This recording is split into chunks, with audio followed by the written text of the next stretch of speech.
तकवा इख्तियार करो, ताकि तुम परहेजगार बन जाओ, ताकि तुम मुत्तकी बन जाओ। अब तकवा क्या है? हजरत उमर रज़ी अल्लाह तआला अन्हु से उबई इब्न काब ने सवाल किया, ऐ अमीरुल मोमिनीन, तकवा किस चीज का नाम है? तकवा है क्या? हजरत उमर रज़ी अल्लाह तआला अन्हु ने कितना प्यारा जवाब दिया। ये अगर एक नसीहत हम अपने गले बांध लें, अगर इस बात को समझ लें, कितनी बड़ी नसीहत है। हजरत उमर रज़ी अल्लाह तआला अन्हु को जवाब मिला कि तकवा इस चीज का नाम है कि इंसान जब जंगल में से गुजरता है, झाड़ियों और कांटों में से गुजरता है, अपने कपड़ों को समेट कर गुजरता है, ताकि वो कांटा मेरे कपड़ों को ना छुए, कपड़ों को ना लगे, मेरे कपड़ों को कोई नुकसान ना हो। तकवा इस चीज का नाम है इंसान अपनी जिंदगी गुजारते हुए, दुनिया में रहते हुए अपने आप को इस तरह बचा के चले, अपने आप को इस तरह संवार के चले, अपनी जिंदगी को इस तरह गुजार के चले कि हर मामले के अंदर देखे कि आया मैं जो काम कर रहा हूँ, क्या अल्लाह और उसके रसूल की इताअत इसमें है? क्या अल्लाह का हुक्म इसमें मौजूद है? क्या मैं अल्लाह की नाफरमानी तो नहीं कर रहा?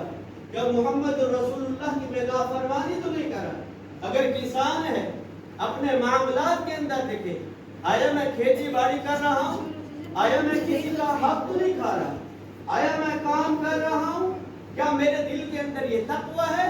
क्या मेरे दिल के अंदर ये सोच है?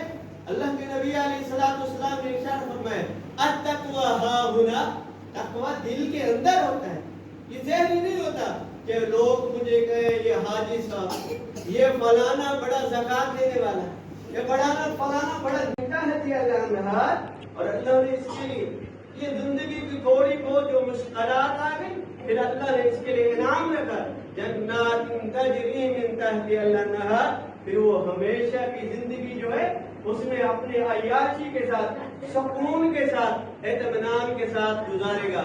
और अल्लाह ने जिक्र किया तकवे का, आज करते चलो तकवा हर मामले के अंदर इंसान के दिल के अंदर अल्लाह का खौफ हो। अगर कारोबार है, मामलात के अंदर लेन देन करते हुए अगर कोई देखे ना देखे अल्लाह तो देख रहा है। अगर मैं कोई नाप तोल कर रहा हूँ, कोई देखे ना देखे अल्लाह तो देख रहा है। अगर मामलात के अंदर हेरा फेरी कर, झूठ बोलो, कोई देखे ना देखे, किसी को पता हो ना हो, अल्लाह तो देख रहा है। और अपने रिश्तों के अंदर, अपने मामलात के अंदर अफू दरगुजर करना चाहिए। अल्लाह को ये बड़ा पसंद है, अपने मामलात के अंदर आपस में मोहब्बत के साथ अपनी जिंदगी को गुजारना चाहिए। ये कब गुजरेगी? जब दिल के अंदर तकवा होगा। जब मैं किसी के साथ किसी की हक तलफी कर रहा हूँ, मेरा अल्लाह तो मुझे देख रहा है। हज़रात, अल्लाह ताला ने इस कुरान मजीद फुरकान हमीद के अंदर अपनी अजीम किताब के अंदर ये बेहतरीन कुलिया बता दिया। इंसान फलाह पर तकवे को इख्तियार कर ले। जब इंसान के अंदर तकवा होगा, फिर दुनिया के मामलात आसान होंगे। फिर जब मुअज्जिन अज़ान देगा, फिर नमाज की तरफ भी इंसान आएगा। क्यों? दिल के अंदर ये खौफ होगा, अल्लाह तो देख रहा है। फिर ये इत्मीनान होगा, मैं अल्लाह के पास जाऊंगा, अल्लाह की नमाज अदा करूंगा, अल्लाह मुझे बेहतरीन उनके हुक्म को बजा लाते हुए पूरा करने की तौफीक अता फरमाए। अल्लाह करने की तौफीक अता फरमाए।